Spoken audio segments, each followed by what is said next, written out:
Hello, beautiful people. My name is Princess. This is Yoruba American Comedy channel. We have a counseling, advert, broadcasting, news. Tonight, for the first time, I will talk about American news in Yoruba. I have our president here, Uncle Joe. He states about students' debt relief about 12 hours ago. Please listen to him. Can to ask if Sonny Yoruba for him. So, Uncle Joe, please, let's go. If you have federal student debt, please visit studentaid.gov. No forms to upload, no special login to remember. It's available in English and in Spanish on desktop and mobile. It takes less than 5 minutes, and if you have any questions, we will be able to follow up with you. This is a game changer for millions of Americans. We get moving.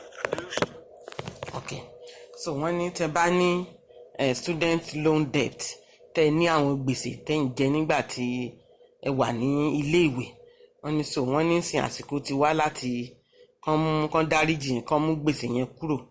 Ìjọba máa bá yín sanwó yẹn, so wọ́n ní kẹ́ lọ sínú phone lórí laptop tàbí phone ọwọ́ yín, wọ́n ní kò ju 5 minutes lọ kẹ́ fi studentaid.gov sínú ẹ̀.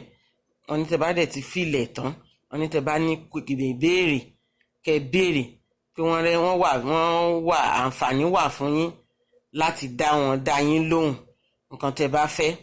Then wọ́n ní ó wà fún America, àwọn ọmọ school America, àwọn ìyá àgbàlagbà America, bàbá àgbàlagbà America tó ti jẹ gbèsè owó school ni wọ́n sọ o. Ìwọ tó bá dẹ̀ lórí ọ̀fẹ́ àti padà sí school sì tètè yá padà, because this is amazing. It is amazing. We thank our president.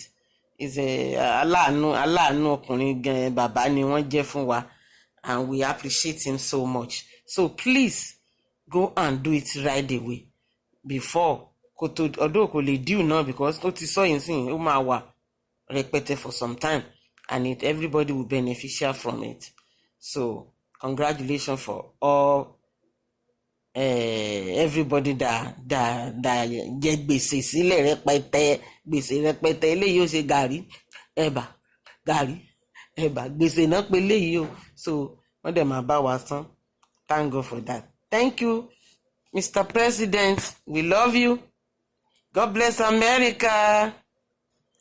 Tabadẹ̀ tún ní ìmí ìta tó fẹ́ bá yín sọ tó tún jẹ́ important news báyìí, torí mi lè máa sọ gbogbo ẹ̀ ó pọ̀ ká tó gbogbo state tó wà l'Amẹ́ríkà ló ní news tí wọ́n lọ́tọ̀ bẹ́ẹ̀ tó bá ń jáde láti ọ̀dọ̀ olórí oko báyìí, ìyẹn ni gbòógì hàn tó jẹ́ pé èèyàn rí dìmú dáadáa tí màá fi tó yín létí.